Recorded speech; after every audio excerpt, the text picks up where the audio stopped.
having less means that there's less going on around you, which means that there's less going on in here too. Sometimes when I'm having a bad day, I start to look around and I'm like, does my brain feel like what I'm seeing around me? And 9 times out of 10, the correlation is uncanny. Things are in disarray. Maybe I didn't do the dishes the night before when normally nighttime Meghan is so much nicer. And that correlation is so, so incredible.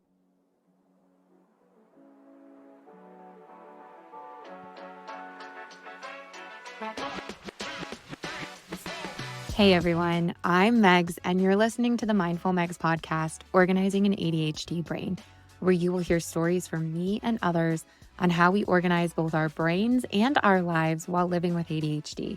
We talk about how ADHD can be your superpower if you know how to harness it. I found out I had ADHD 2 years ago, and it was very difficult for me to find acceptance. Now that I know so much, I want to share what I know and help others understand that this diagnosis is not your downfall. It's a eureka moment where you can now understand how your brain operates and how to figure out how to thrive. You can expect to feel inspired, like you're not alone, and learn about so many of the incredible organizational tools there are to help your head stay on straight. Thank you so much for tuning in. Welcome back to the Mindful Megs podcast. And thank you for giving me a little bit of grace this week. I did not get an episode out on Monday like I normally do. It's been a little crazy in my life personally, and I've been giving myself a little bit of grace and understanding. So thank you for being patient with me. I have a lot of really incredible podcast interviews coming up. I have another ADHD therapist. I have an ADHD coach who works with people on weight loss, which is so darn cool. I wish that I had known her 8 years ago. And when I told her that, she was like, I wish I knew all this stuff 8 years ago, right? So it's so cool that we're having this conversation now about so many of the things that we're still learning about when it comes to ADHD and our brains. One of the things I often hear when it comes to organizing is, well, ADHD people can't be organized, or maybe we don't have the tools with which to be organized, or we don't have executive functioning skills that help us get in the space to be organized, and so on and so on and so on. So I am a part of NAPO, and I just recently went to the conference, and NAPO stands for the National Association of Productivity and Organization for Professionals. I met some amazing women there, but guess what? Oh, and men. And there were so many people with ADHD who are also professional organizers. And I absolutely love that. What I'm finding is that I keep running into people that are really good at what they do in these specific niches. And there's a reason why they're there. Can you organize on your own? Yes. And I'm going to teach you some tools that you can take with you today. But there's also a reason why you can hire a professional organizer. Maybe it's that you don't have a ton of time. You have kids, you're working a full-time job, you've got dogs to take care of, a husband or a wife, or you just want to take a darn bath. There's a reason why there's professional organizers out there, and it's because they can give you a head start. And whether you work with them monthly or once a week, or I don't know, once every couple of months, they're there for you to guide you along the way in decluttering your space and coming up with systems that make your life easier. Did you know it saves you a ton of money too?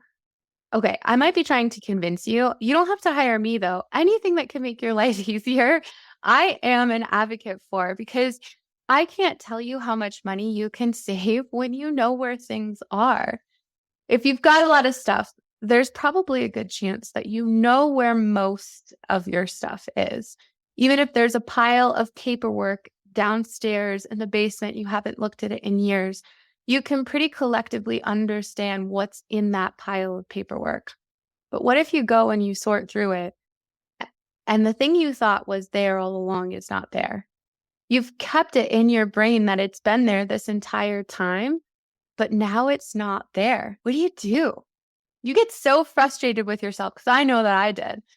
We have a house my grandfather bought in 1968. And then when he passed away, my parents inherited the home and we moved in 1994. originally the idea was, okay, let's go through grandpa's stuff and let's figure out where everything goes. That never actually happened. So all of the stuff from my parents moving 18 or 19 times in the military then accumulated on top of my grandfather's things.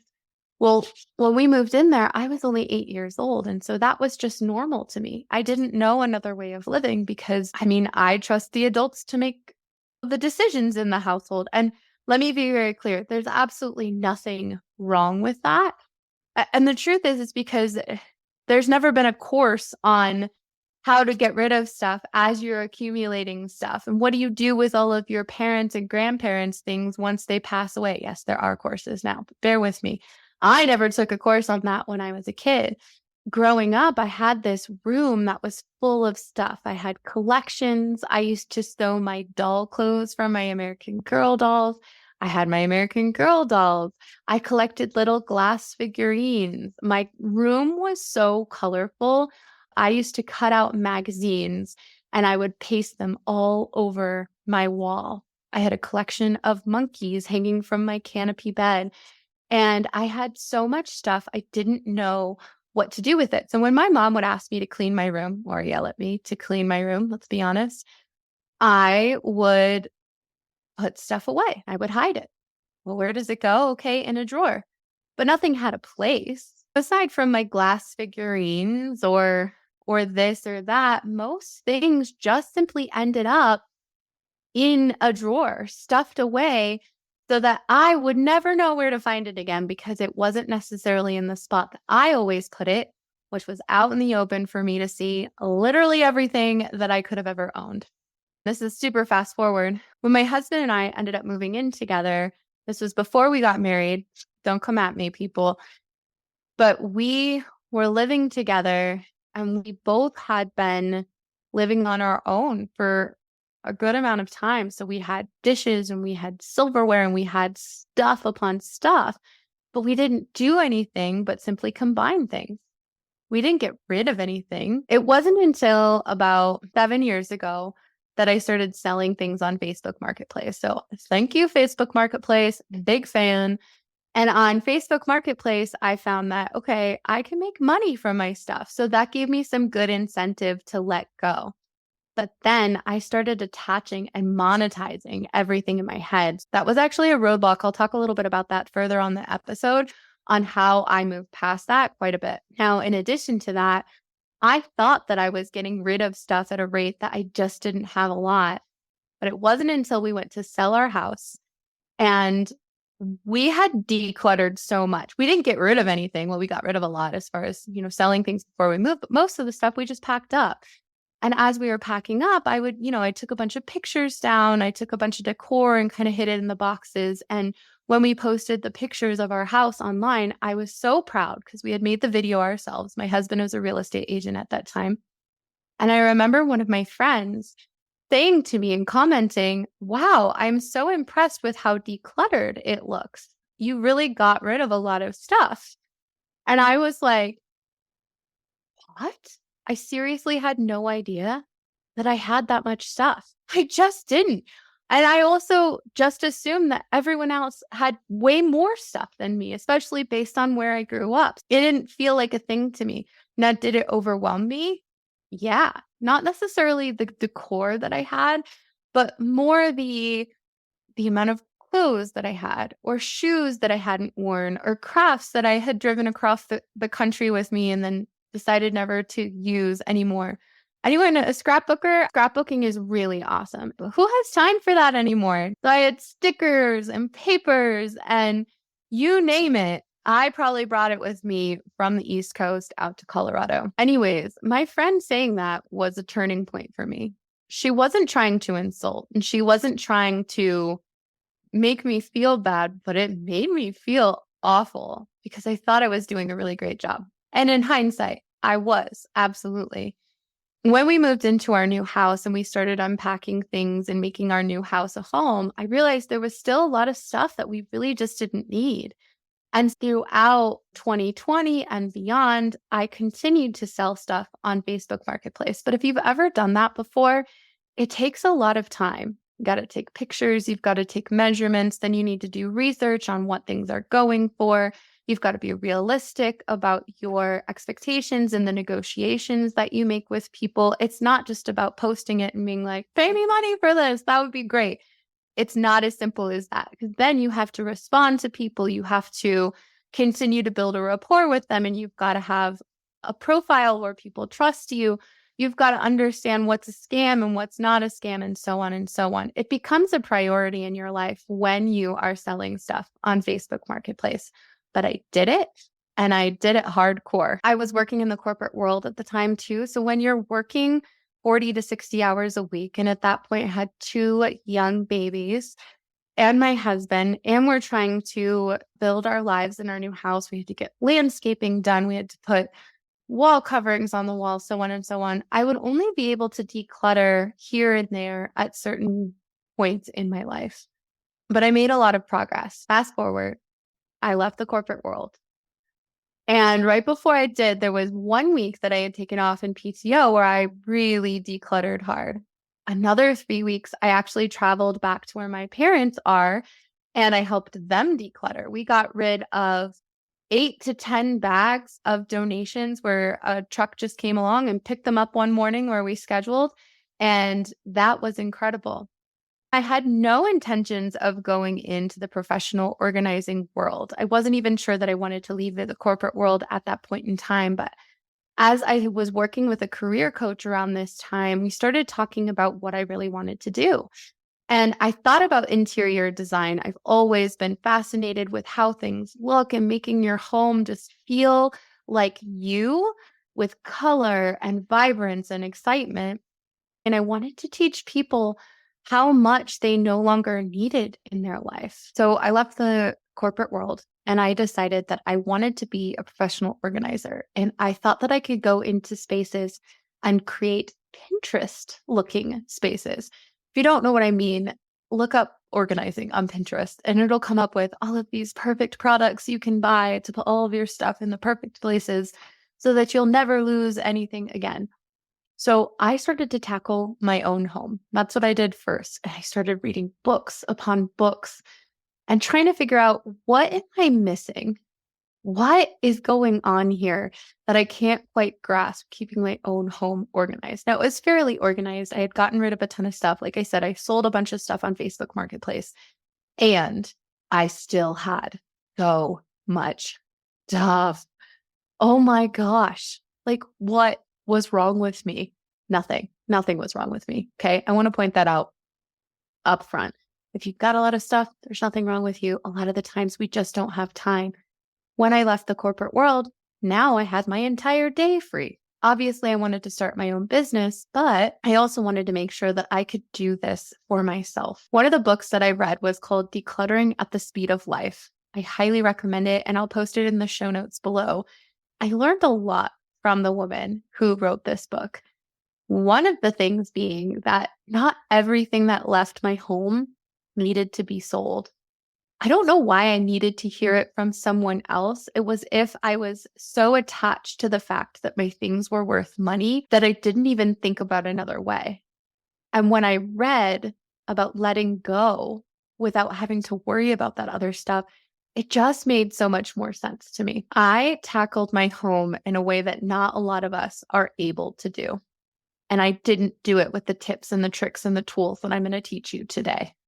Because what I did is I was on a time crunch. It almost felt like I had to have my home fully organized before I started my own professional organizing business. I had done a lot. I had learned a lot. I had a lot to do. So I went through each room. I decluttered. I came up with spaces for everything. I made multiple trips to any donation center. I tried to find donation centers that would support good causes, so it made me feel even better about giving things away. I even donated things to our site that you could give away for free in my hometown. It felt good. It felt really good. One thing that I did was try to organize my craft closet, and I dedicated an entire day to it. I emptied everything out. I color coded everything. My colored pencils were rainbows. And my markers were rainbows. The crayons were rainbows. Each and everything had its own perfect spot. I even put together little care packages for people in my area, like coloring books and crayons and colored pencils that they could use for kids that are homeschooling. I put everything back. It looked really beautiful. But the mistake that I made is that I didn't go in there and assign places for everything. So guess what? I had to do it over again. This ties back into time management, I promise. So I did it again. I emptied everything out. I got rid of more and then I put it all back. And then months later, actually a couple months ago, I looked at this craft closet again. And after doing so much work for my clients and for myself, I realized I still haven't gotten rid of enough.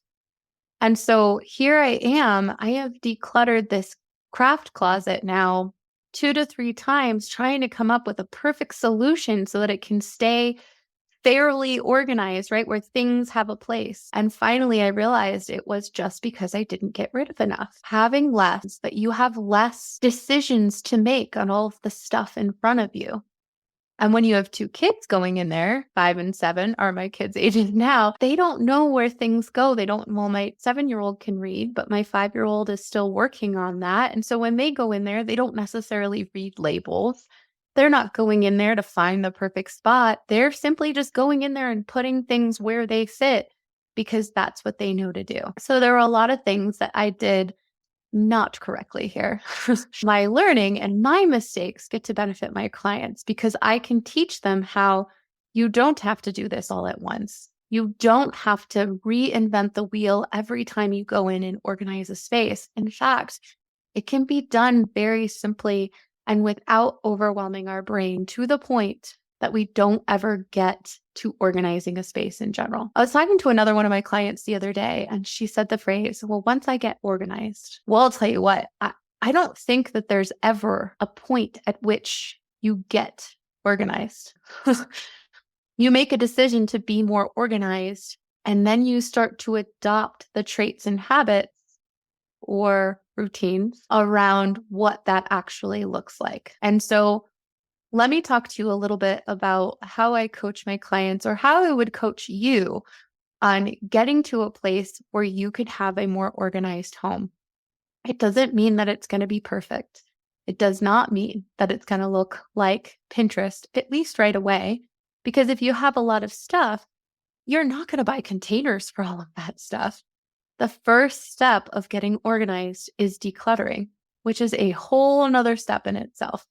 And decluttering means you have to make some decisions on the stuff that you have and letting it go so that you can live with the stuff that's going to elevate your life now and not just in case later. As far as time management goes, oftentimes people with ADHD and myself, we have executive function issues, which means that I'll get up in the morning sometimes and I've got so many things going on in my brain. If I don't sit down and plan out my day, and really time box and figure out what I'm going to be able to achieve in the day, my brain will continue to run and get all of these ideas. And I will just continue to just do tasks around the house until I actually sit down and have a plan of action. Executive function, I have a bunch of articles below just on understanding your brain in a different way. There's a couple different websites that I would recommend. One of them is Attitude Magazine. It's ADD Attitude, right? Get it? ADD. Okay. But talking about executive function, I think is really important because there's nothing wrong with you. Your brain just doesn't give you the skills that neurotypical people have when it comes to executive function. I will even tell you while I'm recording this podcast, I'm going in so many different ways. I have to have a timeline in front of me. And even planning out that timeline was so overwhelming to me. I didn't want to do it. I just want to talk about the stuff. But I also want to do it in a way that it's easy to follow and it makes sense so that you can start to implement some of these things. So executive function, we can also be time blind and we have trouble balancing tasks. And what that means for me or for my clients sometimes too, is that if you look at a space that has a lot of stuff in it, and not all of that stuff has a place to go, it looks very overwhelming. And most of the people that I work with, most of the people that I talk to say, I just don't know where to start. And that is the trouble we have sometimes. We can see an end result. We know what that end result looks like. We have a solution. We've been there before. We can imagine it. It feels so good to imagine it, except that all of the little teeny tiny itty bitty steps to get there feel very overwhelming until we start to actually break it down into those teeny weeny itty bitty steps. Obviously, you can hire a professional organizer. Do it. Highly recommend it. Also, another way out is to give yourself the option to be a more organized person and then create a routine around it, not a habit, because apparently habits are things that neurotypical people can just do without even thinking about it. I still hate to brush my teeth at night, but I know I have to do it because I don't necessarily want my teeth to rot out of my face when I'm in my 40s. So I do it painfully. But what I also know is that other people don't have that ridiculousness hanging over them to complete a task that you've been practicing your entire darn life. Something that I have incorporated when I brush my teeth is creating a routine and a trigger that when I'm brushing my teeth, my routine now is to also clean up my sink area and to put things away, like putting away my face stuff and putting away the toothpaste, putting away this and that. And that is the kind of idea I want you to start to create around being more organized. Another thing that's prevented me from organizing in the past is that my clients have said, this is just so overwhelming. I don't even know where to start. That speaks to me because when I think of something that I want to do for my business or maybe for my kids, or even if it's learning a new piece of technology, the thought of starting it is overwhelming to me because I know I'm not going to be good at it right away. I wouldn't know all of these little tips and tricks and things that could help me be the best possible version of myself when using this tool. I want to be good at it right away. And I know that starting means that I'm not going to be. That serves as a roadblock for me. I think this can tie into executive function too, because I can't get myself to do the thing that I know I want to do and I know could help me make my life better. That's the thing. All of these things that we're holding ourselves back from doing is going to elevate our lives. Having less means that there's less going on around you, which means that there's less going on in here too. Sometimes when I'm having a bad day, I start to look around and I'm like, does my brain feel like what I'm seeing around me? And 9 times out of 10, the correlation is uncanny. Things are in disarray. Maybe I didn't do the dishes the night before when normally nighttime Meghan is so much nicer. And that correlation is so incredible. Look, I could go on and on about all the reasons why we're not organized. There's so many different things because while I can organize a space, there's so many other things I would love to organize that I'm just not great at. So I'd like to hire other people to do it for me, or perhaps listen to a podcast that could help guide me along the way. So the solutions I want to give to you today, if you want to learn how to get more organized yourself in your space, is to start small as you possibly can. Pick a time that works for you. Pick a time frame, I should say. 5, 10, 15 minutes. You're going to do this once a day. I'm going to give you all the steps here. You're going to pick the amount of time that you're going to do it for. Once you have that, I want you to think about what time of day is going to be the most convenient for you to dedicate this time block to. Is it going to be in the morning when you first get up and the kids aren't up yet? Is it going to be in the evening after the kids go to bed? I know that in the evening, I just want to get into bed. So that's not going to be the best time for me. The morning is the best time for me because I have time to think before my children get up. I wake up at 5 a.m. every day, so I'm not telling you have to do it. I'm just saying it's a great place to start your day. You want to start to think clearly. Is it lunchtime? Is it while your kids are eating lunch? Maybe they're still home, or maybe they're off at school, and maybe you have set a reminder somewhere to tell you that now is the time to do it, which leads me to my third step. Once you have picked a time, amount of time, and then picked a time of day, Now you're going to set a reminder. What have you committed to? Have you committed to doing this in the morning when you first wake up, mid-afternoon, evening, middle of the night? I don't know who you are, what your life is like. You do you, right? Now you're going to set a reminder. You set a reminder on Alexa. Just make sure you don't do it for 5 times a day. I did that, and now I don't know how to turn all of the reminders off on Alexa. She's really annoying, and sometimes my emotions get the best of me when I'm trying to turn her off. But I digress because I want to focus on organizing. And now you're going to set a reminder. You can set a reminder on your phone. Just set a recurring reminder. Say, hey Siri, can you set a reminder for me at 7 a.m. every single day to declutter a space for 15 minutes? Okay. I added that for tomorrow, 7 a.m. That's cool. Okay, so I didn't even think she was going to do it, but she literally just did it for me. Now, every day at 7 a.m., Siri is going to remind me that I'm going to go declutter a space. But Meghan, what does that mean?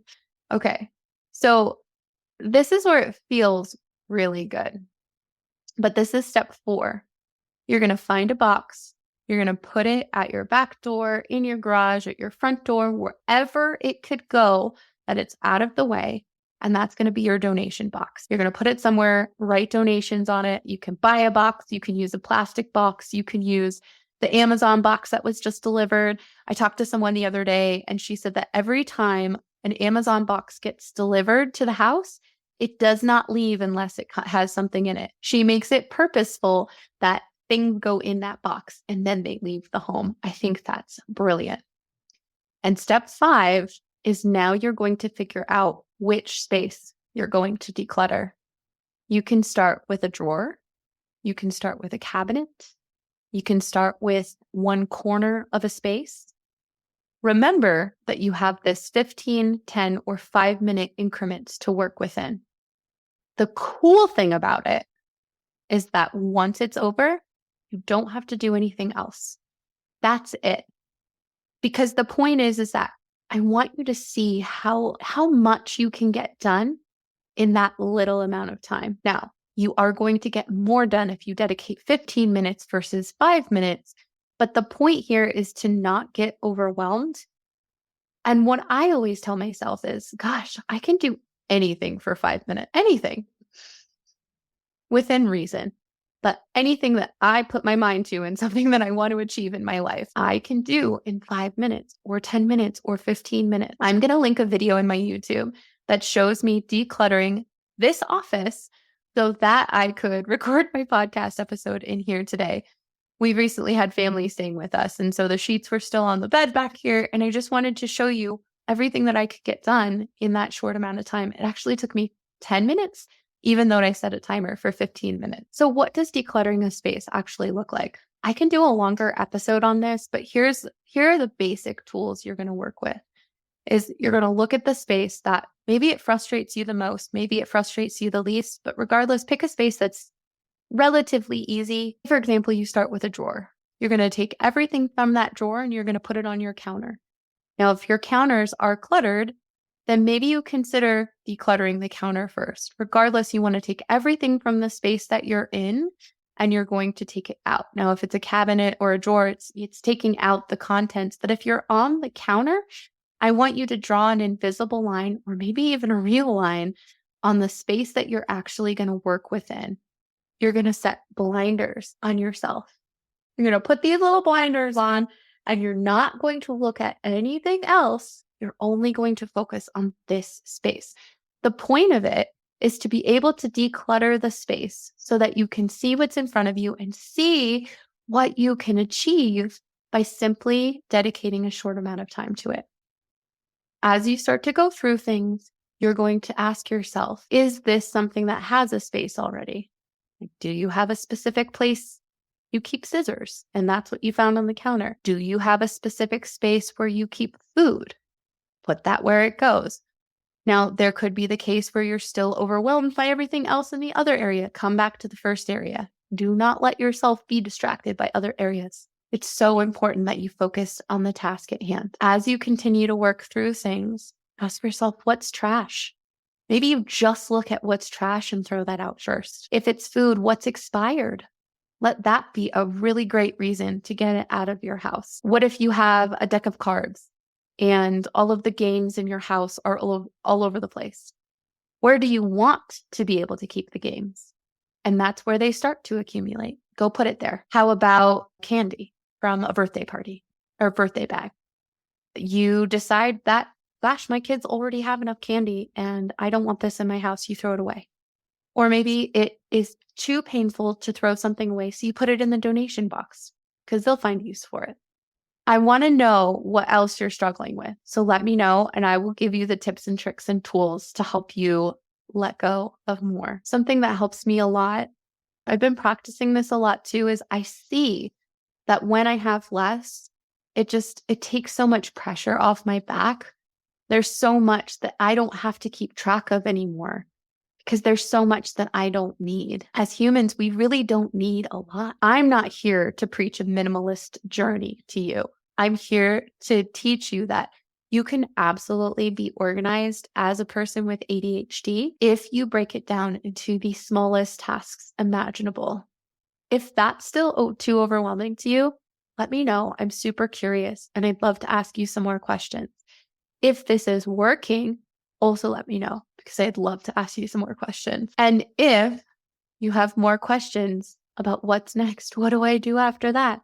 Let me know because I'd love to talk to you more about that too. One thing that helps me with my time management is I get up at 5 a.m. every single day. And I'm going to take that back a little bit because I'm still a human.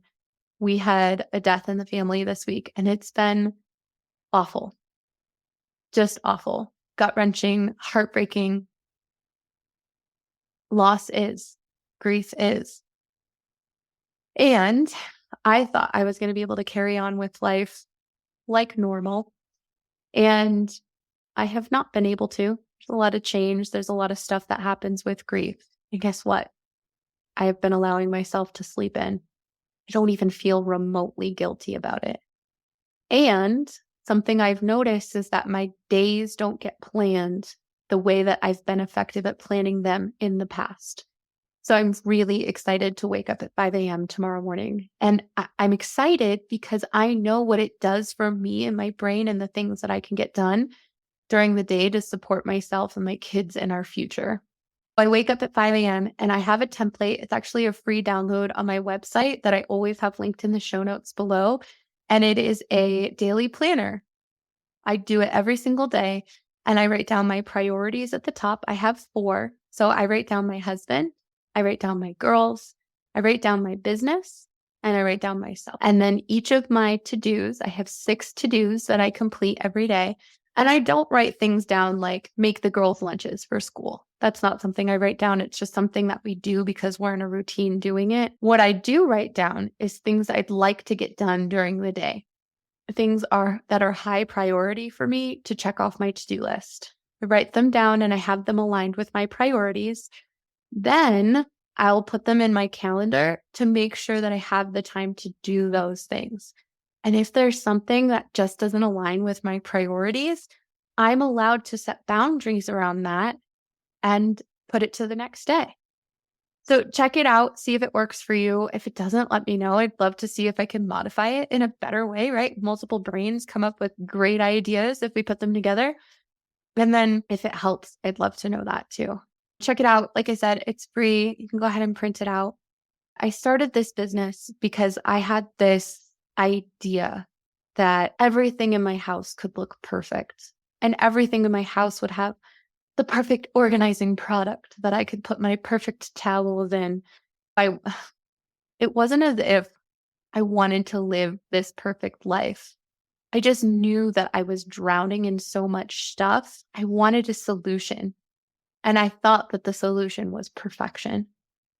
But the solution really is making these tiny, incremental, itty-bitty steps on a daily basis. Because at the end of the day, they add up to this monumentous change that you could have never imagined making in your life. I will post this on YouTube, and in the back, I have these 2 hutches here. And we bought them not to put stuff in, but because we really liked the way they looked. And one thing I always wanted was a guest room where people could unpack and actually put their stuff away, put their suitcases away so that they could feel like they were at home and not living out of their suitcases. So we have 2 drawers on each side and they're both empty.